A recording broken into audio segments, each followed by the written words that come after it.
এগুলো চলতো, এখন আর চলে না। এখন প্রাচীনকালের জিনিসগুলা আপনাদের মনে করেন যে ইয়ের মতন রয়েছে, স্মৃতি হিসাবে রয়েছে, জাদুঘরের মতন। এই দেখেন, মূর্তি হিসাবে আছে, দেখছেন?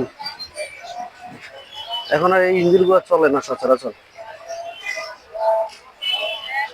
বর্তমানে এগুলো মূর্তির মতো পরে পরে আছে, ঠিক আছে।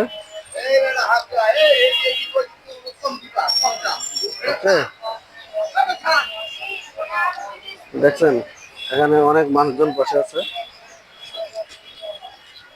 এখন জাদুঘরের মতো পরে আছে আর কি। ওকে,